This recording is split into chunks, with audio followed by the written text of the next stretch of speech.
dar sari da chan ve inkom chan ti khani a tuna dar sari da chan ve ri to a kan program angin kan kal chan deu me yanga tu ma kan nei zui to lawanga tuna chuan kan in khom te pathian hena min that saktorin Bible share le chong chai min han saktorin kangwal Michael Jezo than sa ngai lo song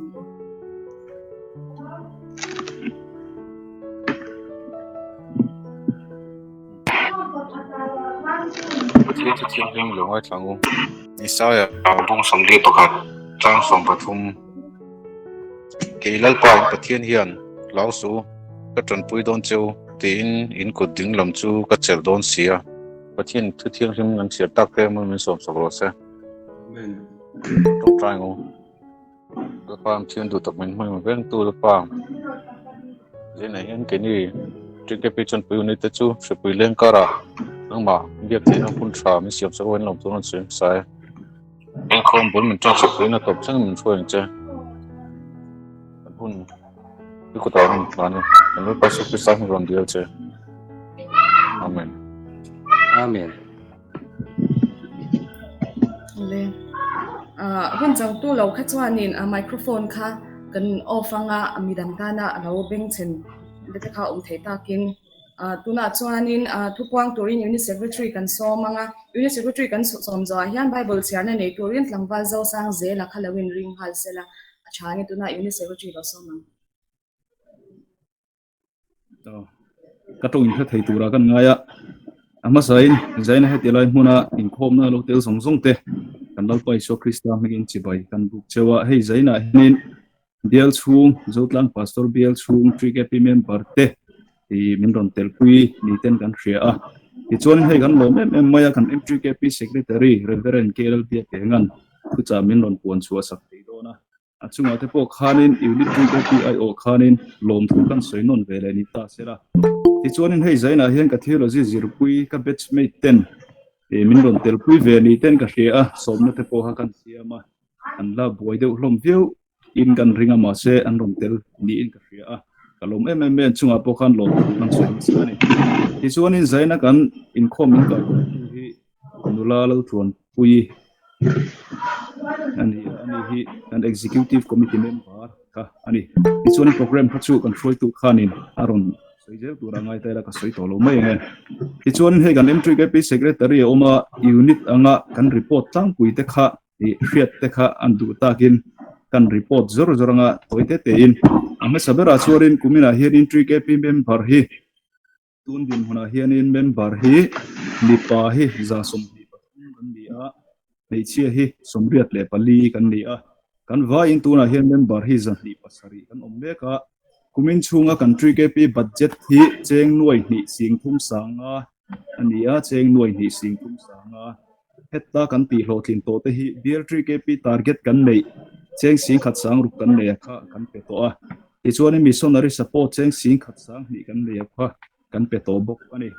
ti chuan sub committee kan din te hetiang hin sub committee te kumina hen kan in din nani pakhanna chuan evangelical cell committee te kan in din theya anni hianin ni tin hianin pathian thu ho chap tuk lama hian postrina tin pathian ni tin hianin member panga te te in trong trai sakna hu hi kan nei thina ni apahina chuan documentation and entertainment committee kan in din theya refreshment committee kan din thei boka tin group kan din thei boka group hi pathum ma kan in thena sadraka group mesaka group le abednego group ate kan in then theya group target tan hian teng sing khat theu kan da bok ani ti chuanin maranatha editorial board te kan in din thei boka anni hianin pathian ni tin hianin chanchin bu hi maranatha chanchin bu kan tia hi PDF in anna chuak kal rengani tia kha kan report ta sela ti chuana pali le na hi chuanin unit sum tuak na tan hianin kumina hianin banket kan su to a in program dang hi chu in sum tuak nang he kan lei thei chi alova tin thlatin hianin rin na thu tiam kan ti fake promise kha tun thleng hianin kan lakal chhozel bok ani kan lakhon zel bok ani apangana hianin kumin chunga hian ko san tan puitlinga in nei hi pakhat kan nei to a nula ms dong kimi kan hnung lai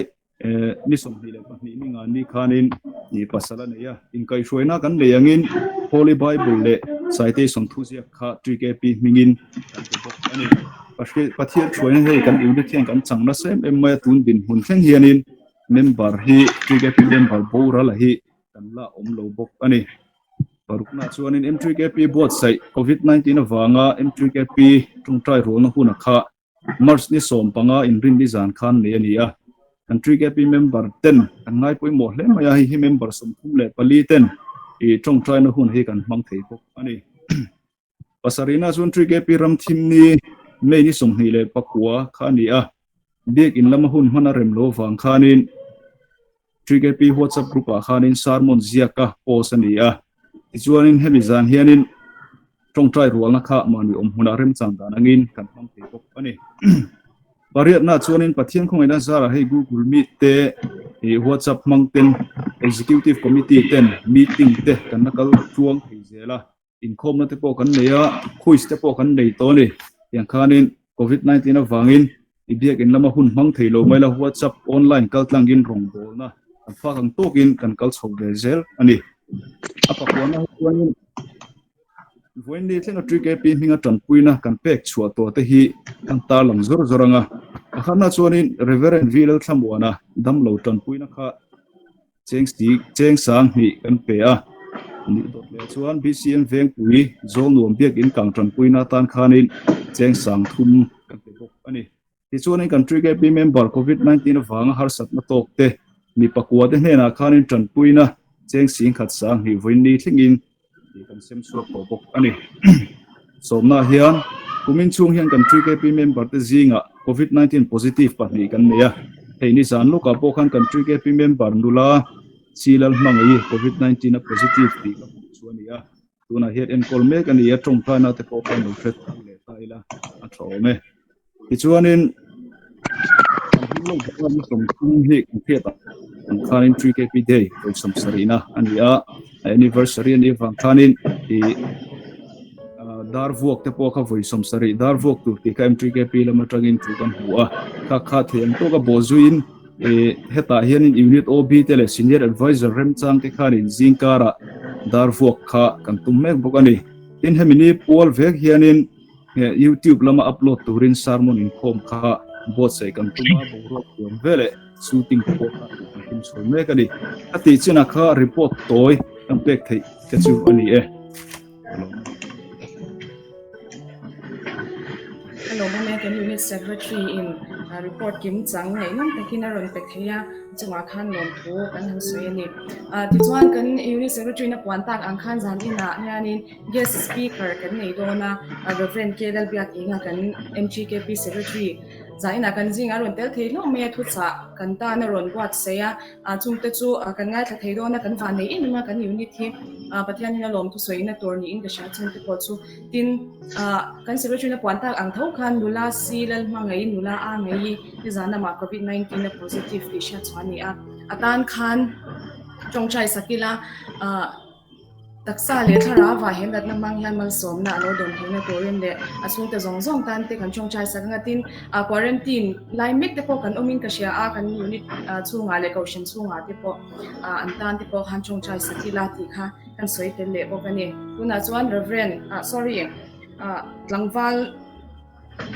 zau sang ze la zong te bible chana ne tuin lo sang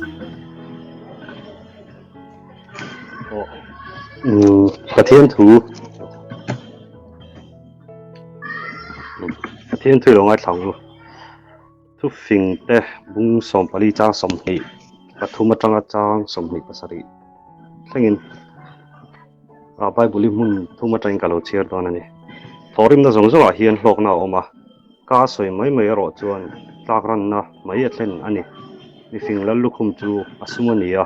ya te a na chu a nangutani hretu dik chuan mi te san chuka dot chak chuak mi chuan bumna ti chuak thin lalpa ti na chuan rin na chak tak oma afa ti chuan in hum na mun an neyang lalpa ti na chu nun na tui khurani hi na thang poison na turin chuan kufing te bung som hi pakhat chang som hi pariat tang lo chhe leila tu der chu abora langa ima sela hre tu dik tak chuan tu ma do da lovin tu soyang isok solina hmela tirwa mi felero chuan kong rel fel thin pa ka zong fin na te fiat na te ram ro na te oma a om lo sakor chu indonia tan buat chai nia nena ero chu lalpa ta ni chun heta top nan zo hana le khathon bung li chang li na tang hian ro che le la nau tu lalpa nen lal nau tu pathian ne na ta in nia chung chu ingam to e nang ma nia o ma chu khovela o mai chuan aro puizo ka wangin an ni chu khovel mi an dia chu wangin khovel mi angin an tonga khovelin an thu an ngai sa thina ke ni pathian la kami kan nia pathian thre tu chuan kan thu angai sa thin pathian la kami lo chuan kan thu angai sa thin lo chunga chuan tharau dik tak le tharau dik lo kan hri ani Bible chang chete pan ami som sa ba che Nangva sang zera chunga khan hun te ron chata karon man the wang khan lom thu kan se ni ti chon zan inai hianin hun man rei po kha a thei cha lawa chuti lawal chuanin kan speaker khanin hun tamzo ka mang se do ti ka do wang khanin Bible po ka char lawang ka tin na chu lai chang te chumi ka chara min lo she thiam ula Chronicles panina hun som ni chang som pan ti to kam tu kan chai nge ati ngai na reng kan shi bot hek lo ilam kan lo hoi mai zok ani eti hi tu nai kan bo rang nen hian email riawin ka sha hun har sa hun kyr tak kan to ka chalai te po in khom thei lovin kaushan te po byak in te po lwa lum thei lovin kan amani machine tak chuan a beidon thak em me ama ro chu pathian lam kan hoi hi a hun tak zet to atu na hian pathian lam hetiang shi te po hian pathian lamin hoi tir thei lo ani chuanin eng tang a pathian lamin hoi tir tak tak thei lawang ti hi arin oma chu wang chuan ati ngai na reng kan sha to lo hnuai hian pathian lam hi I hoi chuang o ti kha kan soi te le do ani tuna chuan langwal la rem siama Bible chang sia turing kan som le anga chimi zo a chuan kan speak kan hina kun kan han to don nya langwal rem siama lo som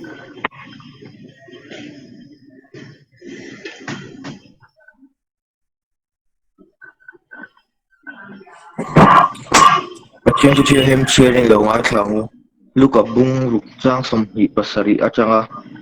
som thum pali ka thungai tu te u ka hil a che u in mel ma te chu mangai ula a huwa che u chu an that na tu ti ula an chelo tu che u chu mal song sak ula a soi sa tu che u chu chong chai sak ro u biang le lama beng tu che u chu le lam po doro tin ipuan lak sak tu ne na chun I kor lak po hial su adil tu apiang che ne na pero tin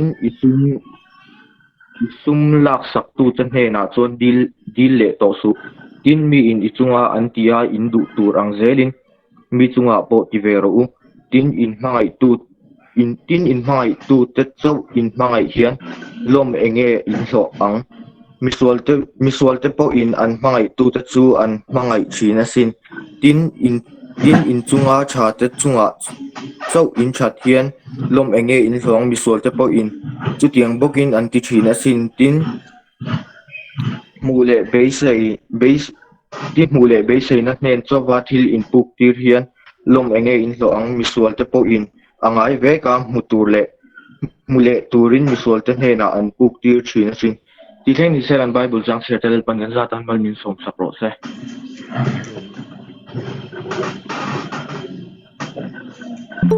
kun kan lamang ri lo in ka sha kan speaker kan thu cha min soi sak tu tur ren ke lal biak enga kan MGKP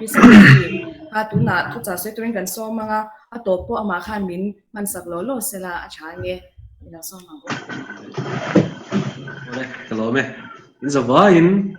Mizoram TKPI o in chibai kabuk chewa hei tuna ka thutna hi MTKP Secretary Office chania rei lote kan office chung hi kan hall kwal lok dua oi tiamo oi kan chamra ka lo tilai hi ti hianin alo mo so tilai hei kan office building kharania in muto mai kaya salai so alu na lamania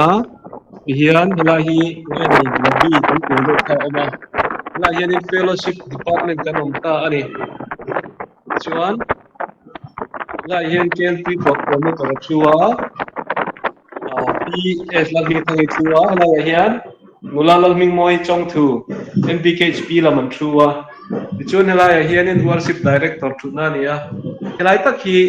in office MTKP secretary office unita ni chuan helai atang nge hian zanina hian in tucha kuma in hu mane mo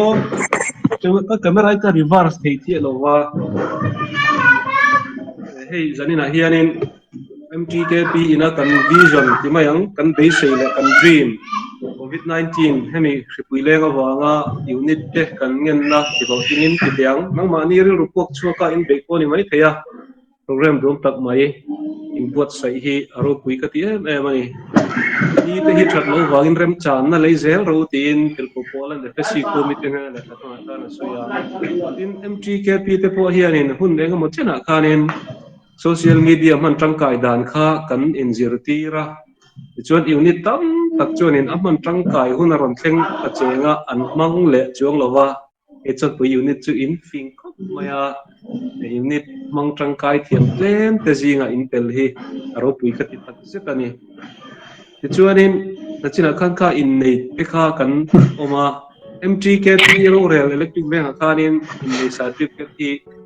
athar siam ni se kan pia hian hei in certificate thar poi kan siam ta lela ma hian mizo tong oma lela ma hian sap tong tar du tan sap tong ania ti chuan hian oma ni tin thalai en tu june khat hi achuak to a aizola kan ron thon phea in la mu thein karing lo lockdown awangin kar masa akhanin DCM motor in than pa nga tin ron phur phei to a in ron chen hun chu la re de mai thei ti kha kan sei du ani chu ole hei hun kan nga lo wa re tak tu kan sei lo wa nga sei tur chu kan nga maya maro chu tu sei re lo tu nga chang chuan thu hi minute som ku te po ka sei thei ani maro chu toi te po ka sei thei boka ya hun azir zelin sei tur ngai tai la zanina hianin karil ruwa tu tam taka oma covid lai te ni ya kan chalai ten ngani thamu an ngaya pin tak nei te po kan om boka ni ti pe ka hria a ti lai chun karil ru lo lian ta per mai chu February bung som le pani na chang khata tanga chang khat le chang ni thu hi kan chiarang e mi mang hian he mi be chan hian pathian tu chakan ngai thla don ani pathian tu thiang li mi ngai thlang u chuti chuan chum puina sa tak ang thlir tu ten min hual vela wang hian min ti no ka piang le sul ke ma nia bet tat chu ida ve in isua kan rin na siam tu le ti fam kim tu lam chu enin kan ma in tlan siak na tu oma hian chel takin itlan ze lang u pathian in a thu mangin som sakro se trong kha kan tha theilo me mo leila ma chuan signal hi engai chakhop maya e atlan pur kan phamang lawa e zola ma kan dai lo de mai theya na chuan kan signal hi chakhop maya trong trai na po kan e ram to lo maya nga he Olympic liania Olympic Games COVID-19 awangin ngani en amuna khan ni tam takan kal thelawa chanchin tam taka oma amaro chu TV atangin billion ni ven in tuna hianin an thlir turanga yania opening a kha chu thlir tu te chu ni zana ka ngai tuna ron langa chuanin chumi ngani chumi boruak ka en laia ka thlir lai chuanin February jek tu na lang tatani chuti chuan chum puina sat tak ang thlir tu ten min hual vela wang hian min tin nok ka piang le sul ke ma nia bet tat chui da veng u isua kan rin na siam tu le ti fam kim tu lam chuanin kan ma in tlan siak na ma hian chel takini tlan zelang u ti ya hei Olympic lo chuana kan hria Greek rama Olympic tanga tang Olympus tanga tanga lo chu kan ya Greek ho kuan in fi man ur em ani thon thuin ti hian in tran tai lo wai khat chu rom ko puya kuanin in tlan siak ka chak te mai tangwal pakati omani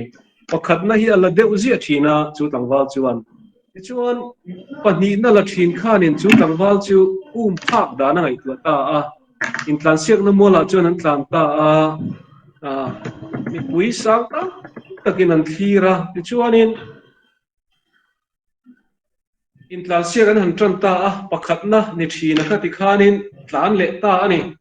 voi ruk vel an han kuala chuanin pahnih na ni thin khan anunga ron uma chuanin pahnih na ni thin khanin pakhat na ni veng ni tumina ron tlan ta ngata chuanin tik hai ta ni chu pahnih na ni thin chuanin anunga tang khanin engani tangkarua kan ti silver thateu mai kha voma va theta ani atlemo mai silver lu ta kani ya mi pui ta chuan an ron awani charsu tlan zero ka tin ka char reng su patia silver mai ni wangin atlan chiat san atingeni la lovin atlan ta chuanin voi khatan an ko le ron u phale pa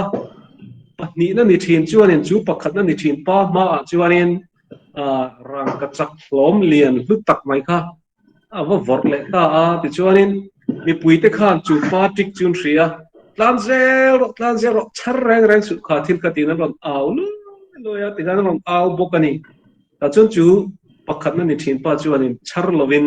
tlan ta ti chuanin pahnih na ni thin pa khan ron le se la ti khan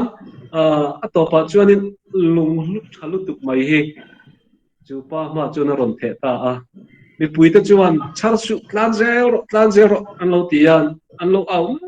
no ti khan an putan benga vai khat chi tlan chu ngai to khan chu tla pakhat na ni thin pa chuanin ka char zok anga ti chuanin pakhat na ka ni tho wang ti in chu pa lung lu ma ron the chu an ku na ni ti chuan a ku na chara a step kha a lo ta tlan chak lai tak mai kha chu ti lai tak chuan pahnih na ni thin pa chuanin aron le pel ta zok maya pa chuan a ma seng halo wa pakhat na ni thin kha pahnih na din huna ading ta ani voina hianin chhum puina tak ang thir tu ten min hual vel ani ti in hebraizik tu chuan a soya min hual vel tu le min thir tu chi thum hi toite te choi ka du pakhat na chuan tharau thiang limin nang le ke hi min thir reng ani tharau thiang limin min hmuwa ka ngai tu na le karil ru te hi a khep pai pekani adot le chuan ti hianin ka ti duwa kan mangai kalta te vana mi te khian min thir reng ani in khel muala hei mani apo ni euro 2021 aka aizo lamson 2021 ti khain du mai theyang ase 2021 kan tianga 2021 akhanin final akhanin Italy le England anin khel ani en tu ta takan omani tero kha in khel en tu ang mai khan tuna hianin nang le ke yi in dona feel kan oma GKP way sen tak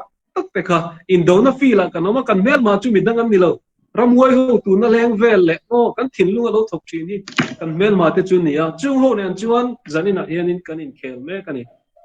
kan captain chu la li shu ani ya kan ram pathian lal ram tan wena hianin chu in khel na feel khovela chun kan om me kan ni min khir tu te chu mi thiang lim kalma sa te khan tuna hian vana tangin min thir rengani chu in khel mola chon nang le ke hi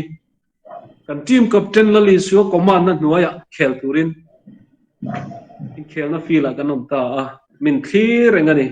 adot le chuan apoi mo lo ber ni ma sela le la chak va deu mai pakata ma chu ram huai ho ani setana le atir ko ho te hian min thir rengani hey min khelo mai theya ni ka hovin tu na hen kan oma kan upuin min thi san towa ka fa tenen kan omani ka fanu kol ngazir in mani nimin pi kan min zota kan choilan apa ram huai ho hi khoya nge no ma tia boru ka thu nei na la ten te ram huai chon min thir rengani etik lai pon min murenga kan chevel zong hi min muwa I suatan kan rin omlerin omlo te an mureng ngani tuna kan choilai te min thireng katia adik pon karingani chung ram huai ho hem mun tir ko te chuan min thirrenga chung puina sat tak ang thir tu ten min hual velai hian cái mà nia bet tất chu sual cái mà nia bet tất chu đã về u pathian ni sual cái mà nia bet tất chu i đã về u pathian ni na đã sak don che ti lova tiru cái mà ni đã kan du angai ya kan pai phal ngam angai ni kan pai ngam angai ni kan đã ngam kha atru la ni đã turin kan theilo ni pun pathian ne na kan atru la Rigoren na soi garang china kan chak lo na te pathian ne na thlen chini la chuan pathian in chak na min pe the ni sual ke ma ni bek chu i da veang u ti in nin fil ani hei thalai te hi kan pan na la hi sual hian a hre em maya kan soi kual lok du chu hei setana technique hi tlem te soi ka duwa eden huana khan te ru etana hian ama form pa ngai alandan pa ngai ka manglovin rule ron mangani rule kharan nu moi takani mai the ni tu ran samoi takani mai the ni atle moi zir view mai the he rule la verset oma tulai chu rule kha dua ma then chu an rula rule ngan ti te mo rule ngan buzom te po anom kha moi view ni mai tur ni mai the ya rule angina ron langani setana ka amma ni na ki kheu bem bum le ngani ka tiang mit men thi rem room huat na lira khat khan ron lang sela evi hi tan che do tor adam hai so lo kala ti mai te ru pathiana au chul ma te ma se engting ya se tan ta ron kal rule angin ron kala ni kha pachuan ain thlakhrun mele e mani kuana thing tin re ra te hi pathianin in ei tura ni lo ati elo mo ron ti dek de kani an polite mai ko patiru e vitan khan riat chi ni lo polite lutuk mai khan aron kala an ma ni care em tu ni om tak mai khan moi deuh mai smart lutuk in aron kala ni pachuan e vi khan te suwe pathian in huana thing tin ra te e phalasin ni ma sela lai ta kamero so chu inei tur ni lo inei chu ni nei ni la lai nin thianga ti aron pia chun setana kha aron pong ta sawa amangin fingdon ti rian ni chu tia tikhan angai kha atiramo zoite setana tong angai kha setana in thlung lo tel tela a next cha chu a step thum na vela chuan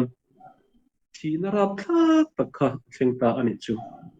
thalai tele tunai kan kovel nu na po hian ka ti thina suwal hi atira chuanin in thlahun mel devin moi devin ron lang thina ru mihring ram huai in hungai mihring ram huai chumo hei tu lai kan soi na selo tu ani chelo kumai iban mel em ti vel ka ting te kha phone te hi culture poi lo kha tiang kha a om thina ni ta chuan atira in thlahun mel deu na lo kala aron kalanga ma se nakina chuanin i thil sual lian pui maya khan atluk luk the ni chu wangin sual ke ma nia bet tlut chu it sual kan rin na siam tu le ti fam kim tu lam chu anin kan main tlan siak no ma hian chel takin itlan zelam uti kamo kan in tlan siak na hian mel mopa dia bola le a ho te ne na kan in tlan siak na he competition sang lutuk maya hian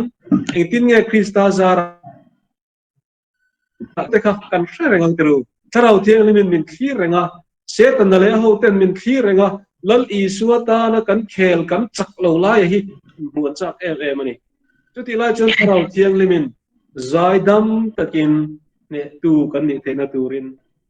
tanina hianin kan kia om rengani chum puina sap tak ang thir tu ten min hual velawam hian min tinok tu piang ka chu ida veangu isua kan rin na siam tu le ti fam kim tu lam chu eninati wena hianin khovel hunte kan thir chuan a beidon thak em ani a chang chuanin tien ka ngai tu thina school no pang le khazir me thiam nei vak lutuk lo te tima yang ngani kan grade thom vak lutuk lo te kan chu ngai tu thina sarkar na tho tu te apang em ani tuna poyan lockdown awangin aizol vela chuan ngani khopuya lut in lo fa chopa ka tianga om te poka kan min karing ani ma se isu kan rin na siam tu la ti pam kim tu lam chu i clear ta tang u lalpan min ngai sakani